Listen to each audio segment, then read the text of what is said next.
Hey everyone, आज की video में हम पढ़ेंगे हार्डी वीनबर्ग प्रिंसिपल।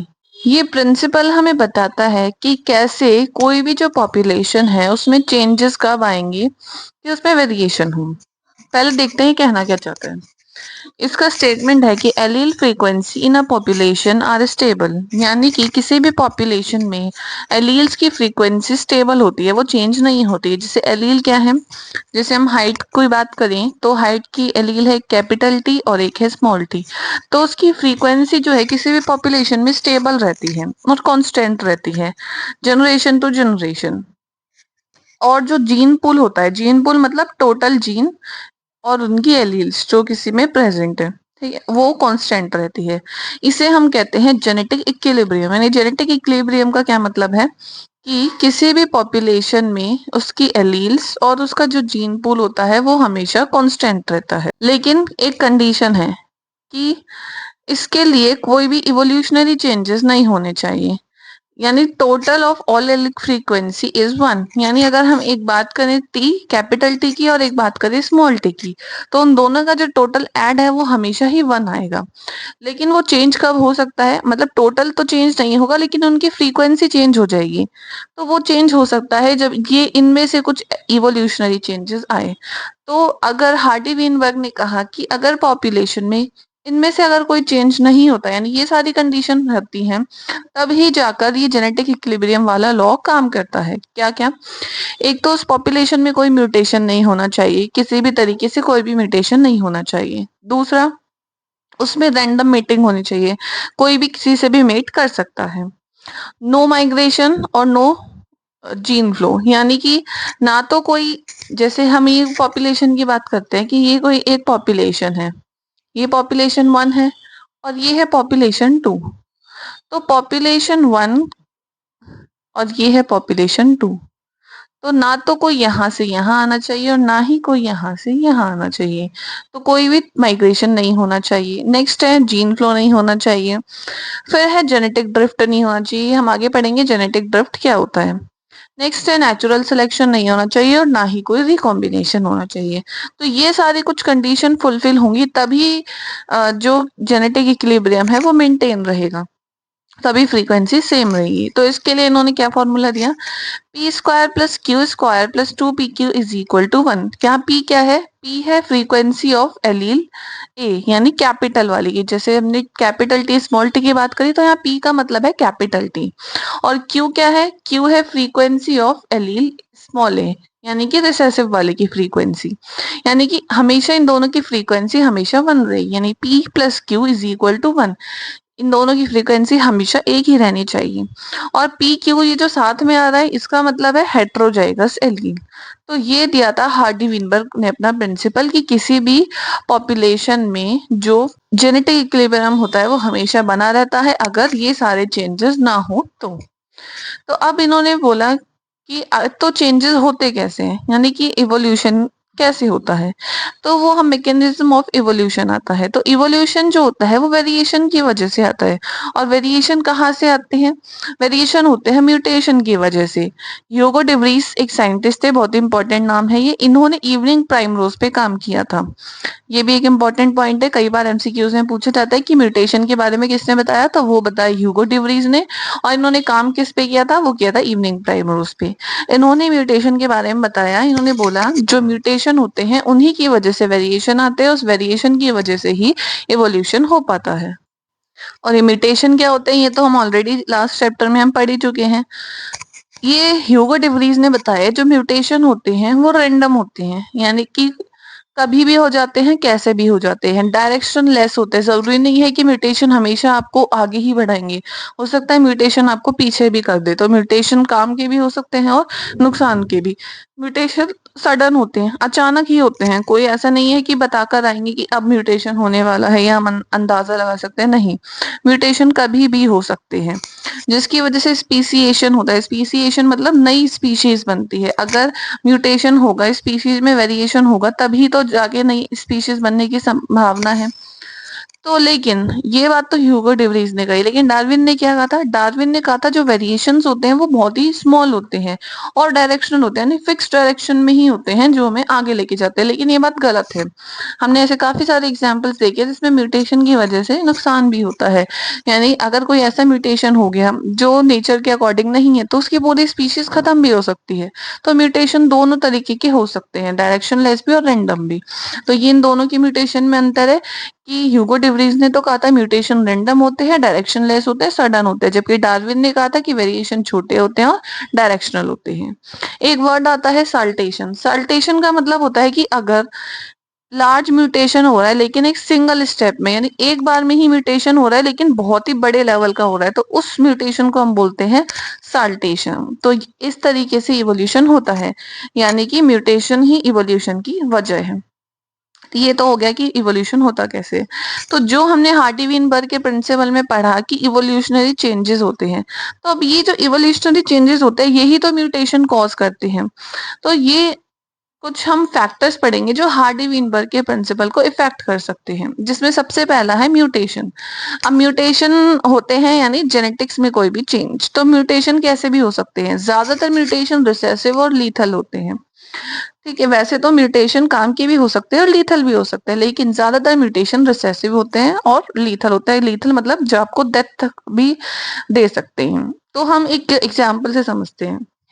जैसे ये कोई एक पॉपुलेशन है, इसमें ये एक्स वाले तो हैं कि पी और जीरो वाले हैं क्यू, और इन दोनों की फ्रीक्वेंसी टोटल 1 है। अभी हम मानते हैं कि इन दोनों की बराबर बराबर फ्रीक्वेंसी है, यानी ये भी 0.5 है और ये भी 0.5 है, यानी टोटल हो गया 1। लेकिन किसी भी वजह से म्यूटेशन हो गया, और म्यूटेशन हुआ किसमें? क्यू वाले में। तो उसकी वजह से अब वो म्यूटेशन जो है वो लीथल हो गए। इसमें जो म्यूटेशन हुआ वो लीथल हुआ क्यू वाले में, और उसकी वजह से जो क्यू है वो मर गए। अब क्यू मरने की वजह से इसकी पॉपुलेशन कम हो गई, और जो पी वाले की है इसकी पॉपुलेशन ज्यादा हो गई, क्योंकि कंपटीशन करने वाला कोई नहीं था। तो पी की पॉपुलेशन तो यहाँ बढ़ गई और क्यू की पॉपुलेशन कम हो गई। तो पी प्लस क्यू की फ्रीक्वेंसी है तो अभी भी 1 टोटल, लेकिन इन दोनों की इंडिविजुअल फ्रीक्वेंसी चेंज हो गई है। पी वाले की हो गई 0.7, क्यू वाले की हो गई 0.3। टोटल अभी भी 1 है लेकिन फ्रीक्वेंसी चेंज हो गई। तो ये पहली वजह है हार्डी वीनबर्ग के पॉपुलेशन में उसकी इक्विलिब्रियम में चेंज होने की, म्यूटेशन। दूसरा फैक्टर है माइग्रेशन, यानी या तो कोई पॉपुलेशन में एंटर करे या कोई बाहर निकल जाए। अगर बाहर निकल जाता है तो उसको हम बोलते हैं इमिग्रेशन, EMI इमिग्रेशन, और कोई एंटर करता है तो उसको बोलते हैं IMI इमिग्रेशन। एमिग्रेशन और इमिग्रेशन, E फॉर एग्जिट और E फॉर इमिग्रेशन यानी बाहर निकलना, और I फॉर इन यानी इमिग्रेशन यानी अंदर आना। तो इस पॉपुलेशन में से कुछ पी माइग्रेट करके इधर चले गए, यानी यहाँ से तो इमिग्रेशन हुआ और यहाँ से इमिग्रेशन हुआ यानी अंदर आई है। तो यहाँ पहले पी प्लस क्यू की फ्रीक्वेंसी 0.7 0.3 थी, यानी पी की 0.7 और क्यू की 0.3, तो टोटल हो गई 1। लेकिन अब क्योंकि पी यहाँ पे माइग्रेट कर गए, और यहाँ पे पहले वाली फ्रीक्वेंसी थी पी की 0.3 क्यू की 0.7 यानी कि 1, ये पहले वाली पॉपुलेशन है। लेकिन जब माइग्रेशन हुआ तो इसकी फ्रीक्वेंसी हो गई पी की यहाँ पे कम 0.5 और क्यू की भी हो गई 0.5, बढ़ गई इसकी। तो दोनों का टोटल तो अभी भी 1 है लेकिन वैसे चेंज हो गई। और यहाँ पे दूसरे पॉपुलेशन में भी पी की अब इंक्रीज हो गई क्योंकि पी यहाँ पे एंटर आए हैं, तो 0.4 और क्यू की 0.6। तो टोटल तो अभी भी 1 है लेकिन माइग्रेशन की वजह से इनकी इंडिविजुअल की फ्रीक्वेंसी चेंज हो गई। इसको हम बोलते हैं चेंजेस। यानी दूसरा तरीका हो गया जिससे हार्डी वीनबर्ग की इक्वेशन चेंज हो सकती है, माइग्रेशन। पहला म्यूटेशन, दूसरा माइग्रेशन। तो यानी कि माइग्रेशन भी इवोल्यूशन में हेल्प कर सकता है। तीसरी चीज है जेनेटिक ड्रिफ्ट। ये जो जेनेटिक ड्रिफ्ट होता है वो स्मॉल पॉपुलेशन पे ही लागू होता है, अप्लाई होता है। नॉन डायरेक्शनल होता है, कोई फिक्स डायरेक्शन नहीं है कि कौन खत्म होएगा कौन बचेगा या क्या होगा। अब इसमें होता क्या है, जैसे ये है एक पॉपुलेशन जिसमें पी प्लस क्यू की फ्रीक्वेंसी 1 है, दोनों की 0.5 है। अब कोई नेचुरल कैलेमिटी आ गई, कोई बाढ़ आ गई, तूफान आ गया, कुछ भी आ गया जिसकी वजह से सारे क्यू टाइप के मर गए, वो कमजोर थे या जो भी है वो मर गए, पी वाले बच गए।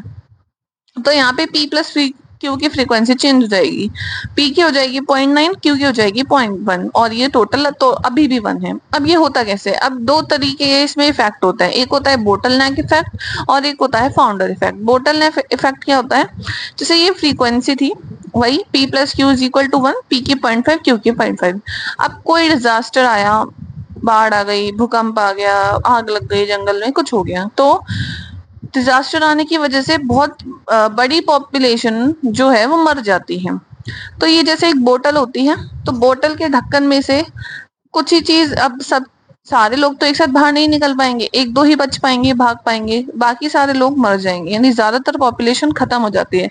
और जो इस नेक में से निकल जाती है वो ही सरवाइव करती है। तो अब फ्रीक्वेंसी बिल्कुल चेंज भी हो सकता है पी बिल्कुल खत्म हो जाए, क्यू रह जाए, या हो सकता है पी ही बचे, क्यू खत्म हो जाए, या हो सकता है दोनों ही थोड़े थोड़े बचे।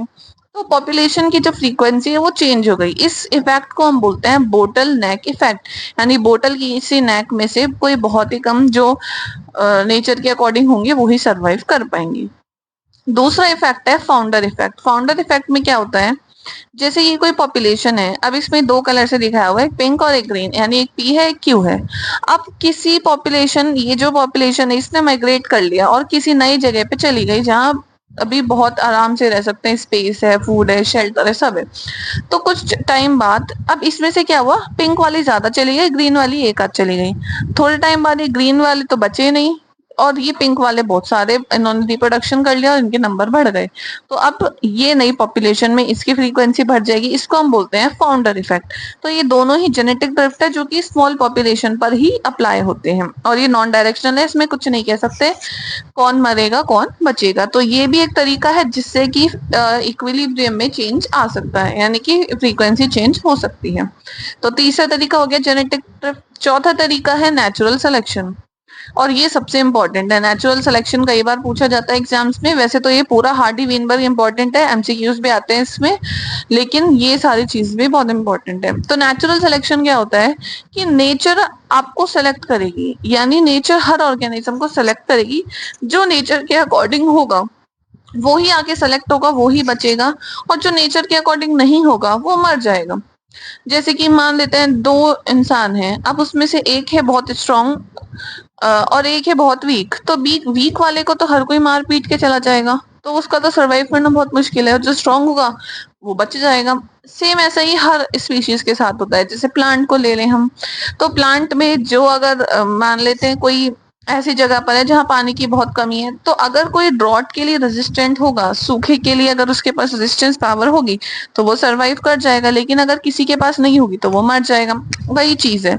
तो नेचुरल सिलेक्शन क्या होता है, ये प्रोसेस होता है in which heritable variation enabling better survival, यानी कि इसमें जो चेंजेस आते हैं वो एक जनरेशन से दूसरी जनरेशन में जाते हैं, यानी हेरिटेबल होते हैं, और ये उस इंसान को या उस स्पीशीज को और अच्छा बेहतर बनाते हैं ताकि वो अच्छे से जी सके और ज्यादा से ज्यादा रिप्रोडक्शन कर सके और बहुत ही बड़े अमाउंट में वो अपनी प्रोजेनी बना सके, क्योंकि जितनी ज्यादा प्रोजेनी उतने ही ज्यादा चांसेस है उसके सर्वाइवल के, यानी कि वो रिप्रोडक्टिव फिट है तो इसका मतलब वो वैसे भी फिट है, जैसे कि डार्विन ने बताया। तो अगर रिप्रोडक्टिव फिट होगा तो उसको नेचर सेलेक्ट भी कर लेगी क्योंकि वो ज्यादा प्रोजेनी बनाएगा, और फिर आगे उसी का सिलेक्शन हो जाएगा।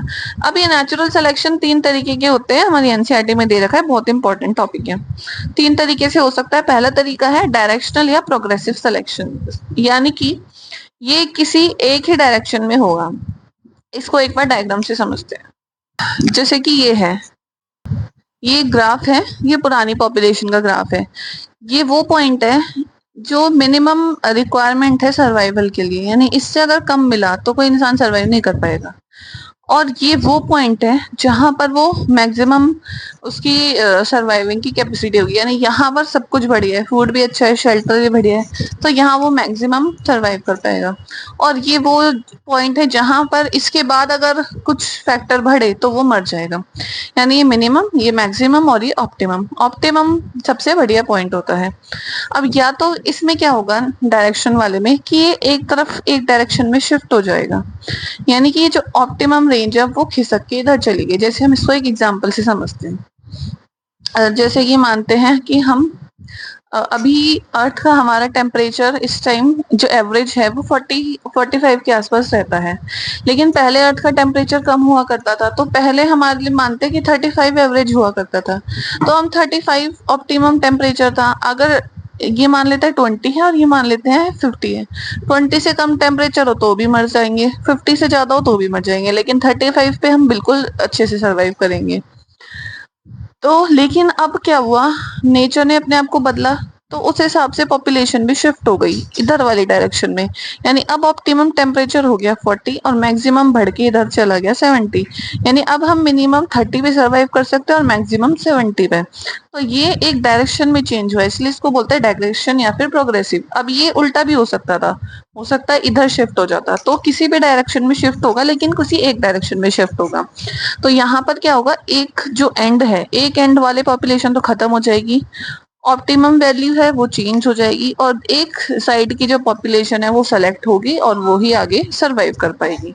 तो ये जो पीक है वो एक डायरेक्शन में शिफ्ट हो गया है। इसका एक और एग्जांपल है इंडस्ट्रियल मिलेनिज्म और ड्रग रेजिस्टेंस बैक्टीरिया। इस एग्जांपल को हम नेक्स्ट वीडियो में डिटेल में पढ़ेंगे। ये हो गया पहला टाइप का सिलेक्शन। दूसरा है स्टेबलाइजिंग सिलेक्शन। इसका मतलब क्या होता है कि ये जो ऑप्टिमम पॉइंट है वो हमेशा स्टेबल रहेगा। जैसे कि यहाँ पर ये पुराना वाला ग्राफ है, तो ये मिनिमम पॉइंट है, ये मैक्सिमम पॉइंट है और ये एवरेज वाला पॉइंट है।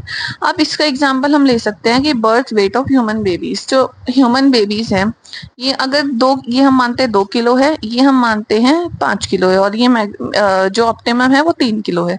अगर 2 किलो से कम का बच्चा होता है तो उसके भी बचने के चांसेस बहुत कम है। 5 किलो से ज्यादा का होता है तो भी मर सकता है, लेकिन 3 किलो का होता है तो हम उसको फिट बोलते हैं। तो नेचर इस चीज को फेवर कर रही है, तो नेचर ने क्या किया, इस चीज को फेवर किया, तो ये पीक जो है वो ऊपर चला गया और हाई पे चला गया। यानी ये ग्राफ जो है वो नैरो हो गया, यानी इसके जो दोनों एंड है वो अब खत्म हो जाएंगे, वो नेचर उसको सेलेक्ट नहीं करेगी, और नेचर किसको सेलेक्ट करेगी, इस ऑप्टिमम वाले को। तो इसका जो पीक है वो और ज्यादा हाई और नैरो होता जाएगा। लेकिन इसमें हमेशा ऑप्टिमम वैल्यू सेम ही रहेगी, ऑप्टिमम वैल्यू इसकी में चेंज नहीं होगी, और जो एंड वाले कैरेक्टर है ये दोनों वाले वो खत्म हो जाएंगे। और ये जो होता है, ये जो सिलेक्शन है वो वेरिएशन को कम कर देता है। यानी अब देखो, अब इतनी सी जगह में सिमट के रह गई पॉपुलेशन, यानी कि वेरिएशन और भी कम हो चुका है। तो इसको बोलते हैं स्टेबलाइजिंग सिलेक्शन। ये है दूसरे टाइप का नेचुरल सिलेक्शन। तीसरा टाइप है डिसरप्टिव या डाइवर्सिफाइंग सिलेक्शन। ये भी बहुत इंपॉर्टेंट है। इसमें क्या होता है, जैसे ये तो पॉपुलेशन का पुराना ग्राफ है, अब इसमें क्या हुआ, ये मिनिमम पॉइंट, ये मैक्सिमम पॉइंट और ये ऑप्टिमम पॉइंट। अब इसमें क्या होगा, ये जो दोनों एंड वाले हैं नेचर इनको फेवर करेगी और बीच वाले को नेचर खत्म कर देगी। जैसे इसका एग्जांपल है shell colour of limpet. Limpet एक मोलस्का होते हैं, इनके शेल का 3 तरीके का कलर होता है, एक लाइट कलर, एक इंटरमीडिएट और एक डार्क कलर। इसमें क्या हुआ, लाइट कलर वाले सेलेक्ट हो गए, डार्क कलर वाले सेलेक्ट हो गए, और जो मीडियम जिनका कलर था उन सबको नेचर ने खत्म कर दिया, यानी नेचर ने उनको फेवर नहीं किया। तो इस वजह से ये क्या, वो 2 पार्ट में ऐसे बट गया। यानी अब इससे चांसेस हैं कि 2 नई स्पीशीज बन जाए इन फ्यूचर। अगर नेचर ने ऐसे ही सिलेक्शन जारी रहा तो ये एक अलग स्पीशीज बन जाएगी, एक अलग स्पीशीज बन जाएगी। तो इस तरीके का जो सिलेक्शन होता है उसमें हायर चांसेस है कि स्पीसीएशन हो। तो इसमें क्या होगा, दोनों जो एंड है वो सेलेक्ट होंगे और जो ऑप्टिमम है उसको खत्म कर दिया जाएगा। इसको बोलते हैं डिसरप्टिव या डाइवर्सिफाइंग, यानी डाइवर्स हो रही है, और ये स्टेबलाइजिंग का बिल्कुल उल्टा होता है। तो ये तीनों तरीके थे जिनसे नेचुरल सिलेक्शन होता है, तीनों ही बहुत ही इंपॉर्टेंट पॉइंट है। तो ये सारे फैक्टर्स थे जो कि हार्डी विनबर्ग के प्रिंसिपल को चेंज कर सकते हैं, जो कि इवोल्यूशनरी चेंजेस की वजह से फ्रीक्वेंसी चेंज कर सकते हैं। तो इस वीडियो में अगर आपको कहीं भी डाउट हो तो आप कमेंट करके पूछ सकते हैं। नेक्स्ट वीडियो में हम डिटेल में पढ़ेंगे नेचुरल सिलेक्शन, जो कि बहुत इंपॉर्टेंट टॉपिक है इस चैप्टर का। So if you like the video please like share subscribe. Thanks for watching.